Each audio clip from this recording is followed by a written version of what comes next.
Welcome student. আজকে যে বিষয়টি আমি তোমাদের সঙ্গে শেয়ার করতে যাচ্ছি একটি খুব গুরুত্বপূর্ণ বিষয়। বিশেষ করে তোমরা যারা ক্লাস 12 এর স্টুডেন্ট তোমাদের জন্য, এবং আগামী 2025-এ তোমরা যারা নিট পরীক্ষা দেবে। বারবার কিন্তু আমি বলছি এই অংশটা ক্লাস 12 এবং বিশেষ করে নিট 2025 পরীক্ষার্থী তোমাদের জন্য কিন্তু খুব গুরুত্বপূর্ণ।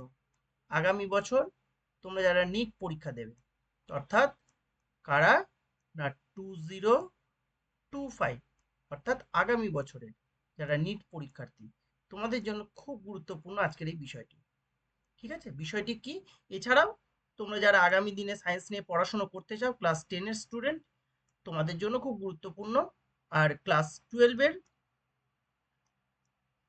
যেমন গুরুত্বপূর্ণ আগামী উচ্চ মাধ্যমিক পরীক্ষার জন্য, এবং ক্লাস 11-এর সেম ওয়ান এখন বর্তমানে চলছে।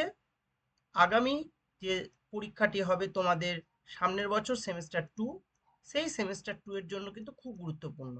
তাহলে আজকের বিষয়টি ক্লাস 12, ক্লাস 11 এবং নিট পরীক্ষার্থী, বিশেষ করে নিট 2025-এর জন্য কিন্তু খুব গুরুত্বপূর্ণ। ঠিক আছে? আচ্ছা, তাহলে ভিডিওটি শুরু করা যাক। কি না, শরীরের হিমোগ্লোবিন থেকে অক্সিজেন কি করে আলাদা হয়? ছোট্ট একটা টপিক, বেশ কিছু ফ্যাক্টরস থাকে, সেই ফ্যাক্টরসগুলি সম্পর্কে আমাদেরকে জানতে হবে। কি factors for separating haemoglobin and oxygen? Okay, কি কি ফ্যাক্টরস আছে যে ফ্যাক্টরসগুলির উপরে বেস করে হিমোগ্লোবিন থেকে অক্সিজেন সেপারেট হয়, আলাদা হয়? এক নাম্বার যেটা, সেটা হচ্ছে কি high concentration of CO2। Number two, high hydrogen ion concentration. And number three, high temperature. এই তিনটে যে কারণ, কি যখন কার্বন ডাই অক্সাইডের ঘনত্ব বৃদ্ধি পাবে, দু নাম্বার হচ্ছে কি হাইড্রোজেন আয়নের ঘনত্ব যখন বৃদ্ধি পাবে, এবং টেম্পারেচার যখন বৃদ্ধি পাবে। বিষয়টা কি এবার একটু মন দিয়ে দেখো। আমি এটা দেখিয়েছি কি একটা আর্টেরিয়াল সিস্টেম, যেখানে কি হচ্ছে ব্লাড সার্কুলেট হচ্ছে। এই যে অংশটাকে আমি দেখিয়েছি, এই অংশটাকে আমরা কি বলছি হিমোগ্লোবিন। ঠিক আছে, এইটাকে আমরা মনে করো, কল্পনা করে নাও, এটা হচ্ছে হিমোগ্লোবিন। ঠিক আছে, আচ্ছা, এটা অনুরূপভাবে আমরা এটাকে দেখাচ্ছি কি হিমোগ্লোবিন। ওকে, হিমোগ্লোবিন, ঠিক, যেটা কি না আরবিসির মধ্যে থাকে। তোমরা প্রত্যেকেই জানো যে আরবিসি, তার মধ্যে কি থাকছে, হিমোগ্লোবিন থাকছে। এই আরবিসি কি করে, এই আরবিসি যে হিমোগ্লোবিন, সে কি করে O2 এবং CO2 কে পরিবহন করে। ঠিক তো? বেশ, দেখো এখানে আমি কি দেখিয়েছি, হিমোগ্লোবিন প্লাস অক্সিজেন। এই যে হিমোগ্লোবিন প্লাস অক্সিজেন, এদের মধ্যে অ্যাফিনিটি থাকে, মানে সংযুক্তি হয়। এই হিমোগ্লোবিন আর অক্সিজেন যুক্ত হয়ে যেটা তৈরি করে, তাকে আমরা কি বলি, দেখতেই পাচ্ছ, তাকে আমরা কি বলছি না অক্সি হিমোগ্লোবিন। ঠিক আছে, অক্সি হিমোগ্লোবিন কি, যখন এই যে হিমোগ্লোবিনের সঙ্গে অক্সিজেন যুক্ত হয়, আর এই হিমোগ্লোবিনের মধ্যে কি থাকে, আয়রন থাকে, তার সঙ্গে অক্সিজেনের সংযুক্তি ঘটে। ঠিক, এই এই যে হিমোগ্লোবিনের মধ্যে কি থাকে, হিমোগ্লোবিনের মধ্যে আয়রন থাকে, আমরা প্রত্যেকেই জানি। ঠিক, এই যে হিমোগ্লোবিনের মধ্যে আয়রন আছে, এই আয়রনের সঙ্গে কে সংযুক্তি হচ্ছে, অক্সিজেন সংযুক্তি হচ্ছে। তার মানে আমরা বলতে পারি হিমোগ্লোবিন অক্সিজেন যুক্ত হয়ে কি তৈরি করছে, অক্সি হিমোগ্লোবিন তৈরি করছে। এবার এই যে অক্সি হিমোগ্লোবিন, এইটাকে আমি দেখিয়েছি কি হিমোগ্লোবিন হিসেবে আরবিসির মধ্যে দেখাচ্ছি আমি। বেশ, এই যে হিমোগ্লোবিনের মধ্যে অক্সিজেন সংযুক্ত হলো, এই হিমোগ্লোবিন থেকে অক্সিজেনটা বেরিয়ে যাওয়াটাকেই আমরা কারণ হিসাবে আলোচনা করব। এই যে অক্সিজেনটা, এই অক্সিজেনটা কি করে বেরিয়ে যাচ্ছে? আচ্ছা, এই যে ধরো রক্তবাহ রয়েছে, এই রক্তবাহর পাশে এইটাকে আমি কি দেখিয়েছি, একটা কোষ দেখিয়েছি। ওকে, এটা একটা রক্তবাহ। এই রক্তবাহের মধ্যে কি রয়েছে, এই পার্শ্ববর্তী একটা কোষকে আমি দেখিয়েছি। এবং দেখো এখান থেকে আমি একটা সাইন দিয়ে দেখিয়েছি কি না, এই দেখো অক্সিজেনটা কোষে ঢুকলো। এবং এখানে যে CO2 তৈরি হচ্ছে, আমরা প্রত্যেকেই জানি রেসপিরেশনের মাধ্যমে CO2 তৈরি হয় সেলের মধ্যে। ঠিক, এই যে CO2টা তৈরি হলো, এই CO2টা আবার কি হচ্ছে, এখানে চলে যাচ্ছে। যখনই এই হিমোগ্লোবিনটা এখানে অক্সিজেনটাকে রিলিজ করে দিল, এই হিমোগ্লোবিনটা ব্ল্যাঙ্ক থেকে ফাঁকা তৈরি, মানে একটা শূন্যস্থান তৈরি হলো হিমোগ্লোবিনের মধ্যে। সঙ্গে সঙ্গে এই যে CO2, এটা দেখো আবার এখানে দেখিয়েছি আমি, হিমোগ্লোবিনের সঙ্গে CO2 সংযুক্ত হলো। তাহলে হিমোগ্লোবিনের সঙ্গে এই যে CO2 সংযুক্ত হয়, তাকে আমরা কি বলছি, তাকে আমরা বলছি কার্বক্সি হিমোগ্লোবিন বা কার্বামিনো হিমোগ্লোবিন। কার্বক্সি হিমোগ্লোবিনও বলতে পারি, আবার বলতে পারি কার্বামিনো হিমোগ্লোবিন। তাহলে আলোচনার বিষয়বস্তু হচ্ছে হিমোগ্লোবিনটা থেকে অক্সিজেনটা কি করে রিলিজ হচ্ছে, সেপারেট হচ্ছে কি করে আলাদা হচ্ছে, এই যে এইটাই তো আজকে আলোচনার বিষয়, তাই না? তাহলে দেখো তিনটে কারণ বলা হয়েছে। কি? যখন হাই কনসেন্ট্রেশন, দেখো কি হচ্ছে, এই যে CO2টা এখানে তৈরি হলো সেলের মধ্যে রেসপিরেশনের মাধ্যমে, এ তো কি ডিফিউশন প্রসেসে মানে ব্যাপন প্রক্রিয়ায় কি হবে, কোষ থেকে রক্তে যাবে। এই কোষ থেকে রক্তে যখনই যাবে, রক্তে কি হবে, এই যে পরিমাণটা বাড়বে মানে হিমোগ্লোবিনের মধ্যে এটা সংযুক্তি হচ্ছে।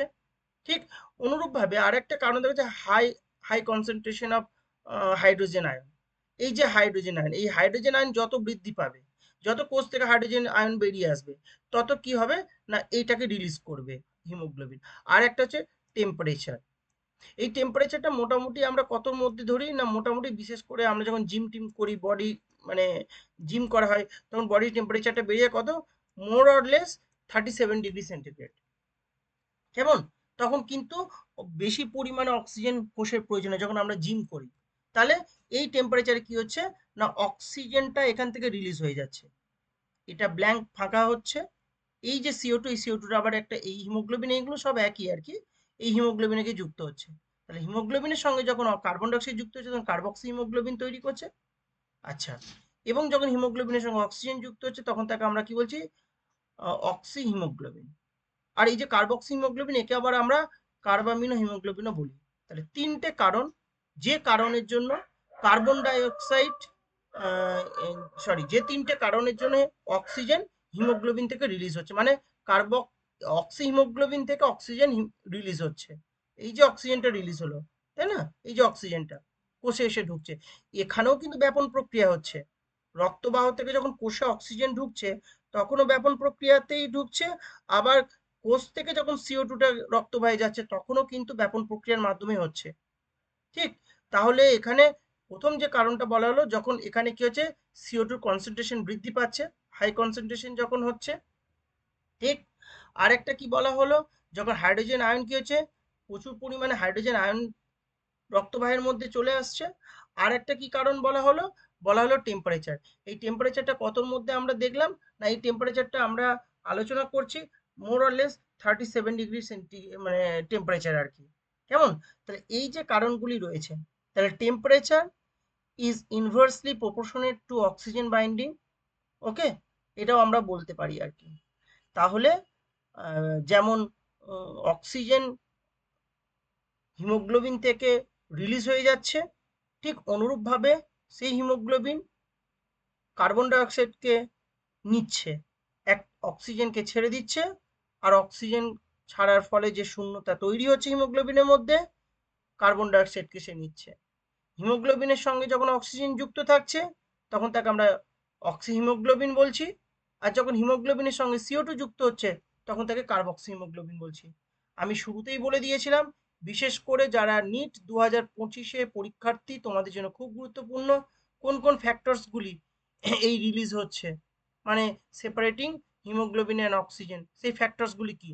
তোমাদের বিভিন্ন রকমের প্রশ্ন, কিছু স্টেটমেন্ট বেসিসের কোয়েশ্চেন, যে কিছু স্টেটমেন্ট দিয়ে দেওয়া হবে, তথ্য দিয়ে দেওয়া হবে, সেই তথ্যগুলি বা সেই তথ্যগুলির মধ্যে কোনগুলি বা কোনটি সঠিক সেটাকে তোমাদেরকে কিন্তু আইডেন্টিফাই করতে হবে। এছাড়াও ক্লাস 12 এবং ক্লাস 11 সেমেস্টার 2 পরীক্ষার্থী তোমাদের জন্য খুব গুরুত্বপূর্ণ। আগামী দিনে যারা সায়েন্স নিয়ে পড়তে চাও মাধ্যমিক পরীক্ষার্থী, তোমরাও বিষয়টিকে ভালো করে লক্ষ্য রাখো আর কি। তাহলে আজকে এটুকুই তোমাদের সঙ্গে আলোচনা করা ছিল। যদি এই সংক্রান্ত তোমাদের কোনো প্রশ্ন থাকে তোমরা কমেন্ট বক্সে এসে প্রশ্ন করবে, আমি তোমাদের প্রত্যেকের উত্তর দিয়ে দেবো।